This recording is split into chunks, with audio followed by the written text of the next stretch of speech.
Presentation 1.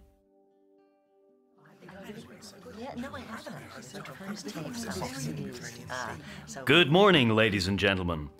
First of all, let me thank you all for being here today. I'm glad that so many of you could come, especially since I know that this time of the year is probably the busiest for you. Let me introduce myself. My name is Don Taylor. I'm the head of logistics here at Air Spares. Logistics is a center of competency dedicated to providing you with the spare parts you need, precisely when you need them. I'm here today to present our new semi-automatic shelving system. My talk is particularly relevant to those of you who place orders for the different parts we supply. Presentation 2. Okay, shall we get started? Hello everyone. For those of you who don't know me, I'm Charlotte Best from IT. I'm a team leader. I'm happy that so many of you could make it today at such short notice. I know that you're all extremely busy at the moment, so I'd like to start with my presentation right away. As you can see on the screen, our topic today is project documentation. We're going to look closely at drafting, storing, archiving, as well as accessing documents in our new SAP system. We'll also examine the much improved handling of all project documentation as well as user rights. This is extremely important for all of us who are directly involved in international project management, right? You don't need me to spell it out. If it isn't documented, it doesn't exist. Presentation 3. Good afternoon. I'm aware that you all have very tight schedules, so I appreciate you taking the time to come here today. As you probably know, my name is Susan Webster. I'm the new Human Resources Manager here at Western Limited. What I'd like to present to you today is my department's new concept for improving our in-company training and qualification programs. This is based on feedback from your departments. Today's topic will be very important for you as department heads, since I'll need your help to evaluate and select candidates for training.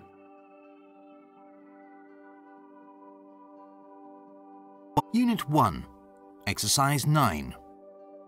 Hello everyone. First of all, let me thank you for coming here today. I'm aware that you're all busy preparing for the annual meeting this week, so I really appreciate you taking the time to be here. For those of you who don't know me, my name is Gordon Selfridge. Let me just write that down for you. Okay. I'm the project manager in charge of the Back Tower building project in Dubai. This morning, I'd like to update you on the current status of work at the construction site. The information I give you today should help you with planning your next steps. I've divided my presentation into 3 parts. I'll start off by showing you some photos of the building site and discussing the progress we've made since January. Then I'll move on to the problems we're facing with our local suppliers. I'll end with some ideas for reducing labour costs that we've been looking into. My talk should take about 30 minutes. Please feel free to interrupt me at any time with questions. Oh, and don't worry about taking notes. I'll be handing out copies of the PowerPoint slides.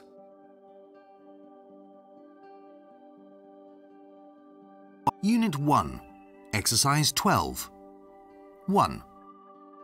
You know, I was sitting in the waiting room at the dentist's the other day when I came across something very interesting in one of the magazines that was lying there. It said that chocolate is really a vegetable because we get it from cocoa and sugar, which come from cocoa beans and sugarcane, both plants, i.e. vegetables, right? Chocolate, a health food? You know, it's all about the way things are presented and how we look at them.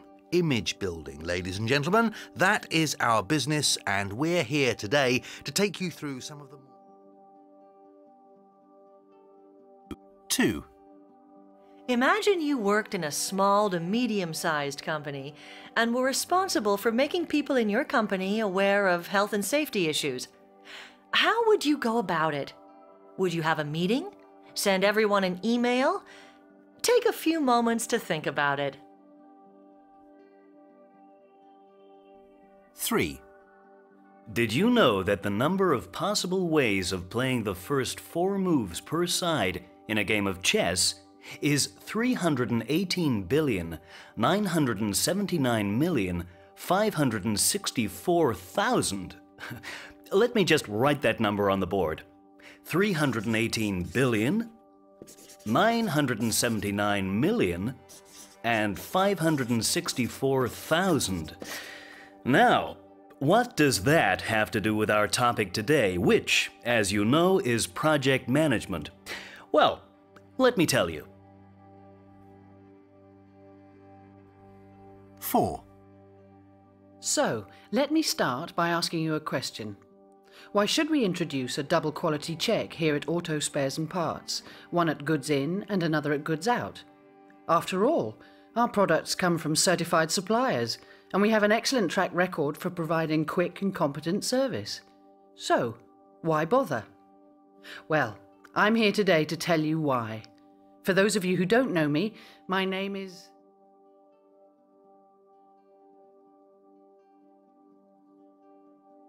Unit 2, Exercise 1.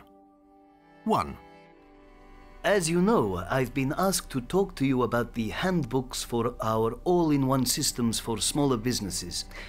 Peter Collins from Customer Care has told me that they have been getting a lot of phone calls and emails from users who say that the setup instructions are extremely complicated and don't match the sketches. What I'd like to do today is to make some suggestions on how we can make our handbooks more user-friendly. 2. I'd like to talk to you today about how globalization has changed the face of the insurance industry. The purpose of my talk is to provide you with information on the major developments in the insurance market in the last few months. I'd like to start with 3. Okay, let's get started. We're here to discuss the introduction of short-time work in our company. As you know, our order books are not the fullest at the moment, so we have to find ways to get through this crisis and at the same time keep jobs. What I want to do this morning is to show you how we could reorganize our working hours. Among other things, I'll be talking about 4. As you can see from your handouts, we'll be looking at some new European transport regulations today. The objective is to bring you up to date with the latest changes, which will be introduced on January the 1st. These changes will mainly affect transport companies in the EU, but they will also... Unit 2, Exercise 4. Okay, so that's the background and the reason we developed the program. Any questions? Okay, so let's move on to the next point and take a closer look at the Traffic Support Centre itself. As I said earlier, the TSC was set up in 2001 to help traffic flow more smoothly and basically to make the lives of motorists easier. In this part of my presentation, I'd like to tell you about the centre's activities, how we work exactly, and how motorists benefit from our services. So, let me give you a brief overview of the TSC's activities. Our main activities are to collect, analyse and communicate traffic information. After collecting traffic data from a number of different sources, we analyse them and then we inform the media, the police or other authorities, and last but not least, the motorists. This now leads us to my next point. How does the TSC collect data? Traffic monitoring equipment has been installed across the main traffic routes, which helps us gather real-time information on traffic speed and traffic flow. Additionally, we use variable traffic sensors and cameras. We also work together with other partners and authorities, for example the police, traffic officers and the media. Let me show you a few examples of how this works. So much for collecting data. Let's now turn to the next issue. How do we communicate information to motorists? We do this in a number of ways. By using electronic road signs, the internet and radio, and state-of-the-art telephone technology. Let me now come back to what I said earlier. The TSC wants to make the lives of motorists easier. So, in what ways does the motorist benefit? Well, first, through real-time information about the traffic situation. Second, through better advice about alternative routes. Third, through safer roads and less driver stress.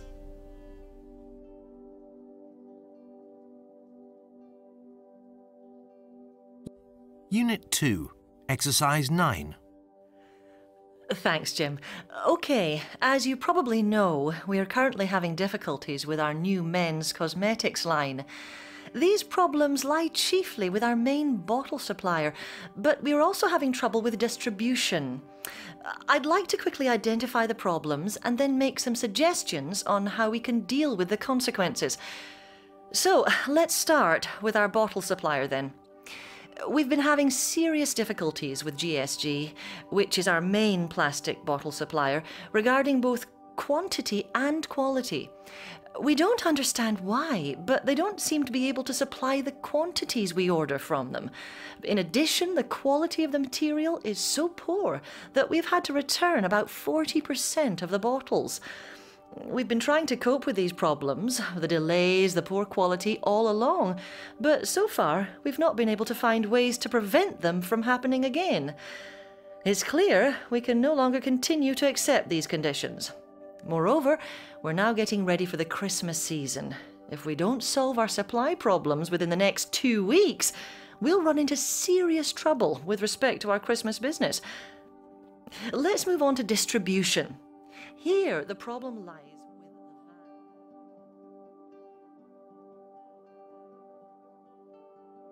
van. Unit 3, Exercise 1. 1. Take a look at these figures. They clearly highlight how a combination of two significant external factors affected our business in the first 2 quarters of this year. One important factor is the oil price. The second, the development of the euro against the dollar. In 2002, we exported nearly 2/3 of our products to the US and Canada. Since then, oil has become much more expensive, and so has the euro. Let me show you what this means for our export business. I'll just write some figures on the board, and then we will go on to discuss the next point. 2. Okay, let's now have a look at our new magnetic ski rack Matterhorn, which was launched in August. This system is more compact than the old one and also easier to handle. Another advantage is that it can also be used for snowboards. We hope to sell at least 5,000 of these systems within the next 2 months. On the next slide, you will see an illustration of the Matterhorn X15. 3. As I explained earlier, we've worked very hard to make our products more attractive for the customer. These are the sales figures for Europe for the first 3 quarters of this year. As you can see here, we've had a very successful year. We've sold about 21,000 fully automatic espresso machines and nearly 7,500 semi-automatic machines so far. To highlight our success even further, let's go back to the 2003 figures on the previous page. Let me just flip back to it. Ah yes, here it is.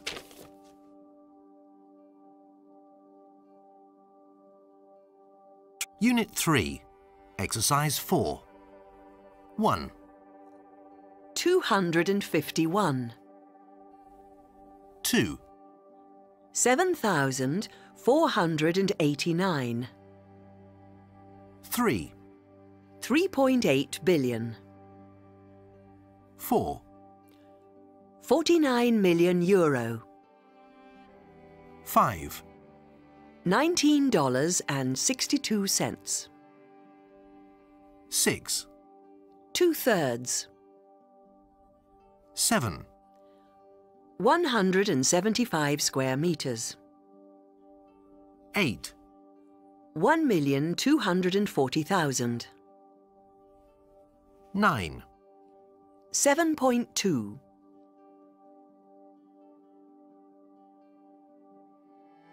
Unit 3, Exercise 5. 1. Let's look at the figures in this table more closely.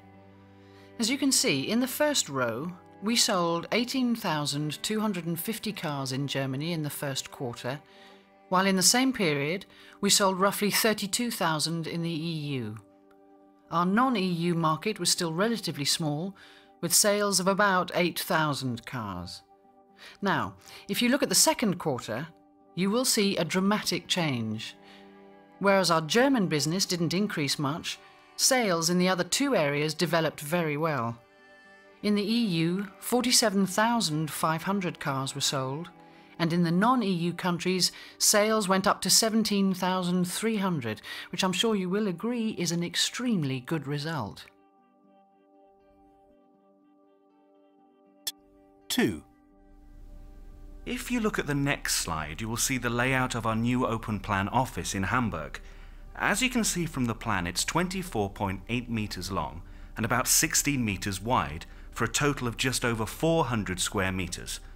Our office will be on the 12th floor of the building, which has a total of 16 floors. We'll be moving to our new premises on the 15th of February, if everything goes according to plan. 3. You can see the 5 most expensive cities for business travellers in this table. Venice leads the table with an average rate of €387. In Rome, the business traveller has to pay €239, and in Paris, a room costs €226. In New York City, the average room rate is €225, and in Milan, it's €215 per night.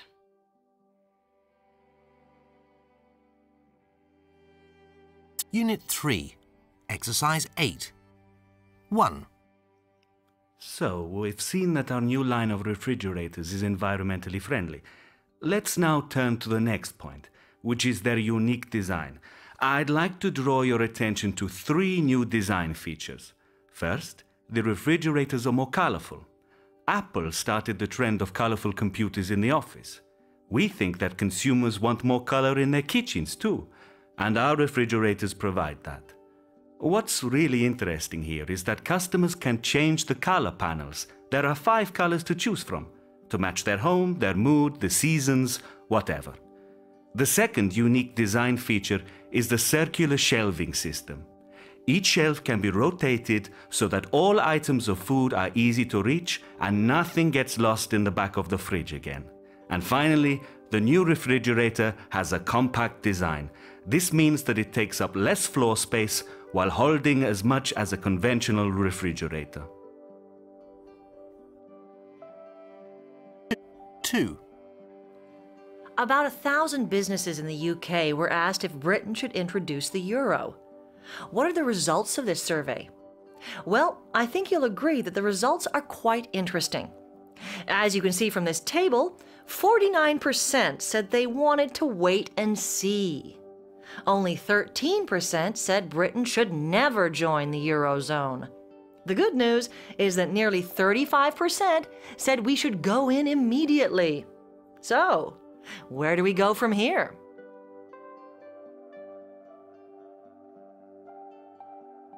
Unit 3, Exercise 11. I'd now like to draw your attention to the regions where poverty has been reduced. If you look at the bar chart on the left, you will see that the proportion of the global population living on less than $1 a day has dropped. The figures also show that in South Asia, the proportion of extremely poor people has been reduced from 41 to 31%. It is quite remarkable how much progress has been made by China. On the other hand, poverty has increased in many parts of Africa, Latin America, and Eastern Europe. How can we explain this uneven development? To answer this question, we'll have a look at the latest study from the World Bank. First, let's talk about the figures that indicate global progress.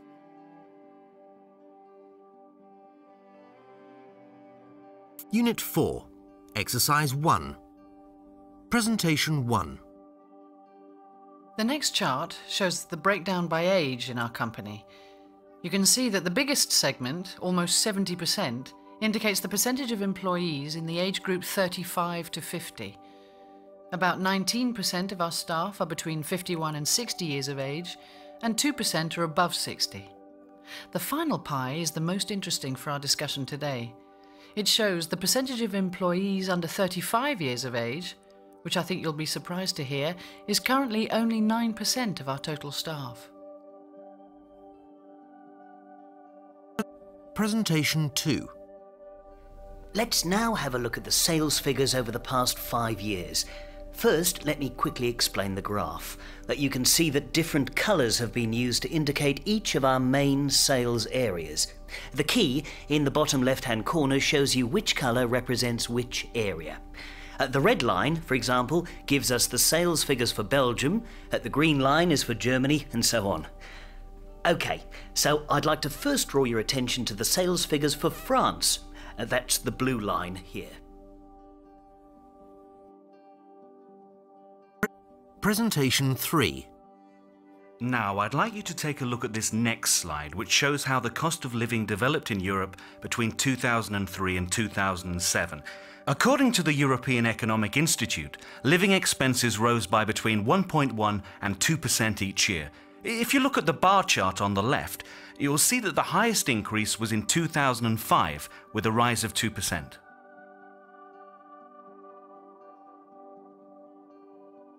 Unit 4, Exercise 5.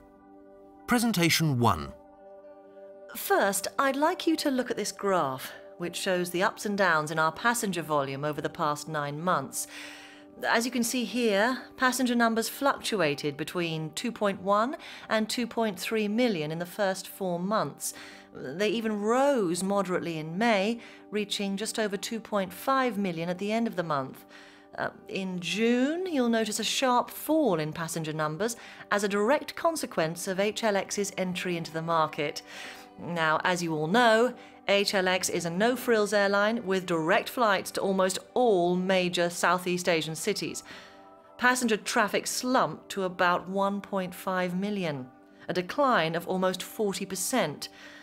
In early July, we introduced a new, more aggressive pricing system to boost sales. As a result, ticket sales started picking up in July. By the end of September, passenger numbers had reached just over 2 million. Presentation 2. On the next graph, you'll see the sales figures for Systex in the past 5 years. Let me now highlight the most important facts about our hay fever medication.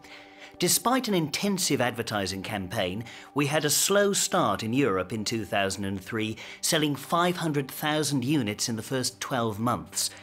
The figure rose by about 50,000 in the following year. In 2005, however, sales rocketed to 1 million following the problems at TC Pharma, our main competitor in the anti-allergy sector. 2006 saw an even further increase in sales to 1.3 million due to the extremely warm and long summer. As expected, sales went down again in 2007 and stood at just over 1 million at the end of the year.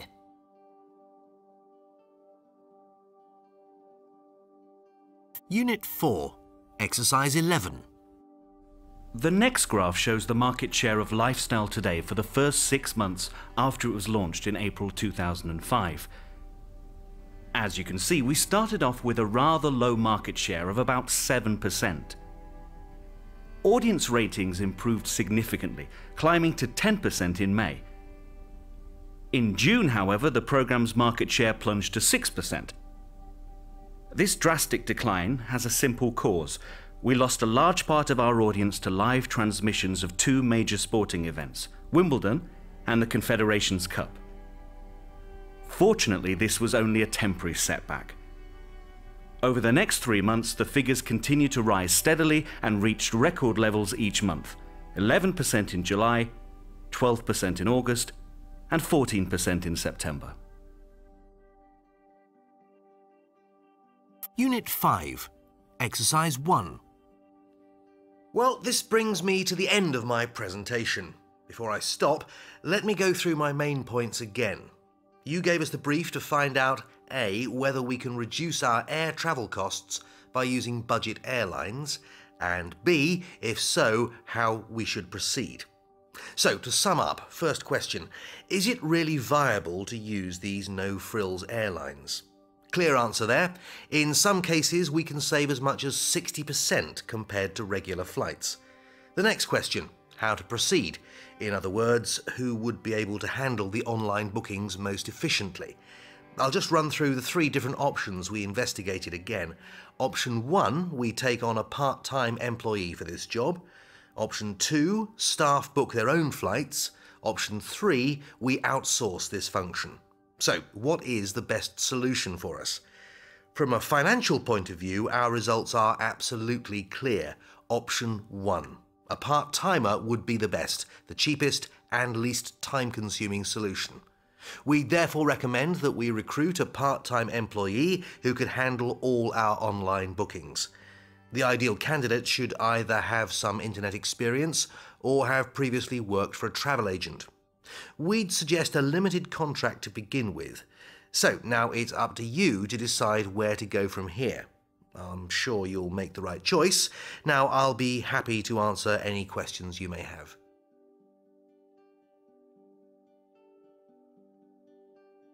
Unit 5, Exercise 6.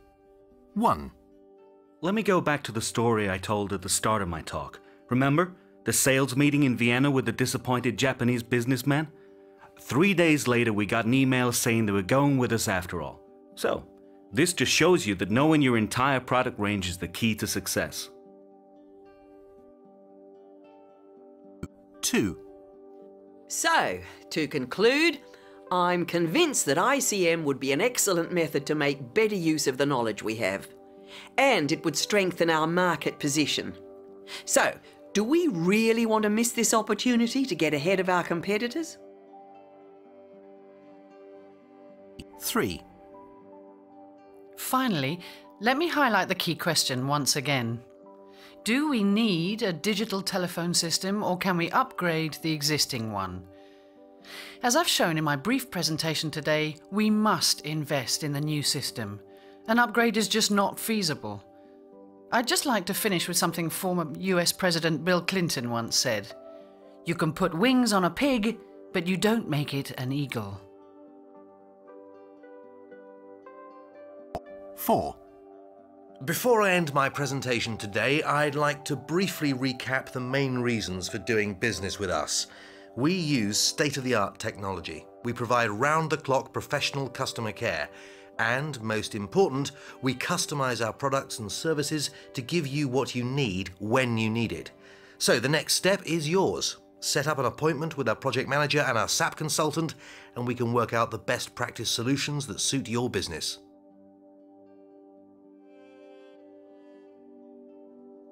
Unit 5, Exercise 11. Finally, let me come back to the key points of my talk. I told you that in the first quarter, more than half, or 52% of our revenues, came from overseas. This is in line with the targets we set out in 2004 when we decided we wanted to continue to rely on overseas markets, especially China, to keep growing. In the past 3 months, we've added more new customers in China than in any other country. Now, what are our targets for the next few months? The first major step will be the introduction of our PayPal payment service in China. And then we will focus on finding customers in existing markets, such as the US and Germany, who haven't tried buying from our website yet.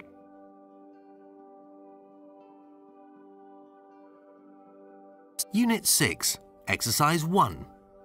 1. And now I'll be happy to answer any questions you may have. Yes? You were talking about software problems. What exactly do you mean by that? Well, I mentioned earlier that the new software is being tested at the moment. In the trial runs, we've had more than 150 bugs so far, and at the moment, we're not sure how long it'll take us to solve all these problems. Does that answer your question? Yes, thank you. 2. Are there any more questions? Mr. Lee?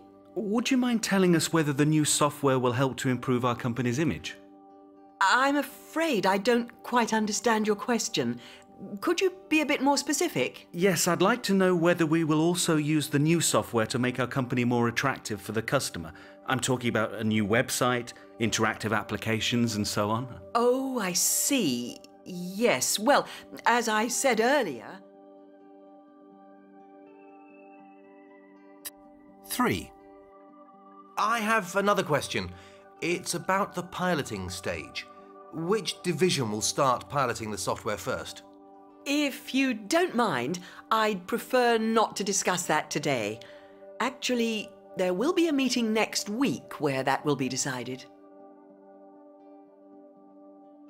4. Mr. Martinez, you have a question? Yes, you spoke about special training courses earlier. Could you tell us how they will be organised? Sorry, I'm afraid that's not my field, but I'm sure Linda Cole from the training department could answer that question. I'll ask her to get in touch with you on that. Well, if there are no more questions, all that remains for me to do is to wish you a nice evening.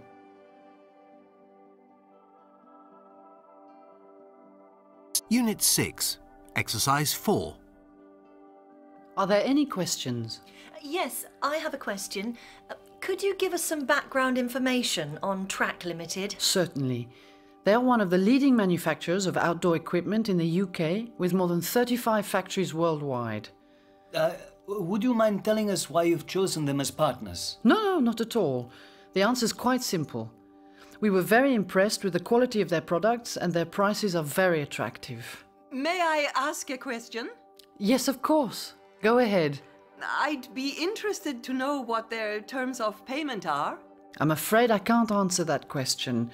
I suggest you speak to Sylvia Baker. She would be the right person to ask. Excuse me, you mentioned a London office. Does that mean we do business through them? That's right. We need to discuss the details, though.